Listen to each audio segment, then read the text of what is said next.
Halo, perkenalkan saya Gani Angga MA, salah satu peserta Sekolah Paralegal Nasional dari Kabupaten Banyuwangi.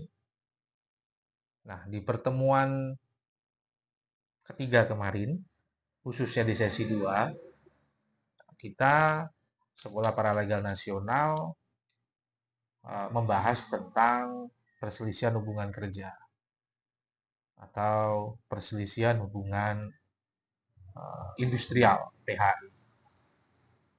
Jadi kita akan mereview sedikit tentang perselisihan hubungan kerja pada materi kemarin. Nah, apa sih yang disebut dengan hubungan kerja itu? Nah, hubungan kerja itu adalah hubungan antara pekerja atau buruh dengan pengusaha berdasarkan perjanjian kerja, di mana di dalamnya ada unsur yang pertama, unsurnya itu adalah unsur perintah, yang kedua itu adalah unsur upah, dan yang ketiga itu adanya eh, pekerjaan.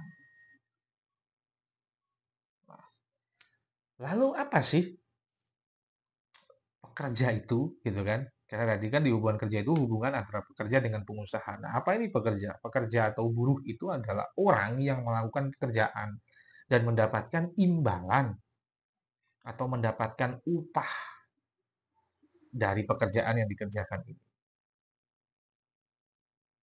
Lalu, apa itu pengusaha?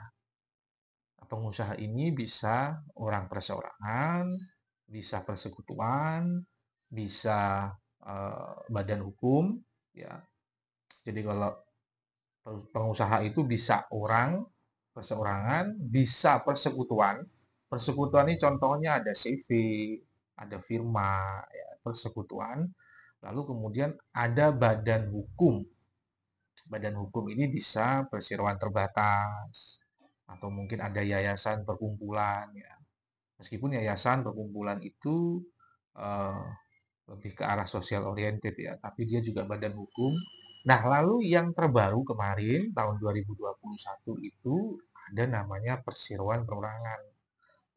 Jadi perseroan perorangan ini orang-orang banyak menyebutnya dengan nama PT Perorangan. Nah, itu juga badan hukum.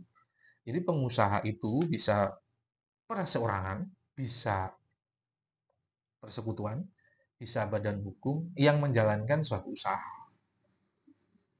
Nah, ketika terjadi konflik, terjadi sengketa antara eh, pekerja atau buruh dengan pengusaha, maka ada beberapa hal yang bisa dilakukan.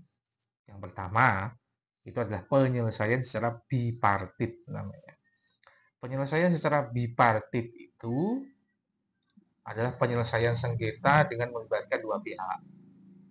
Pihak yang tadi saya sebutkan, antara pekerja dengan pengusaha. Jadi perundingan bipartit itu adalah perundingan antara dua pihak ini. Nah, ketika perundingan bipartit ini terus kemudian tidak mendapatkan mufakat, nggak ketemu, tidak mendapatkan titik temu, maka bisa dilakukan upaya penyelesaian dengan tripartit. Nah, tripartit itu selain dua pihak tadi antara pekerja dengan pengusaha, juga melibatkan pihak ketiga. Nah, di situ kita melakukan mediasi, konsiliasi, gitu ya, di uh, penyelesaian sengketa secara tripartit. Namun ketika penyelesaian sengketa secara tripartit ini kemudian tidak juga mendapatkan kesepakatan, maka ini bisa diajukan gugatan ke pengadilan. Nah, itu. Tapi memang ada syaratnya kecuali eh, arbitrase ya. Jadi nanti arbitrase yang akan kita bahas nanti di kemudian hari. Jadi cukup sekian dulu perbincangan kita tentang sengketa hubungan pekerjaan atau perselisihan hubungan industri PHI. Terima kasih.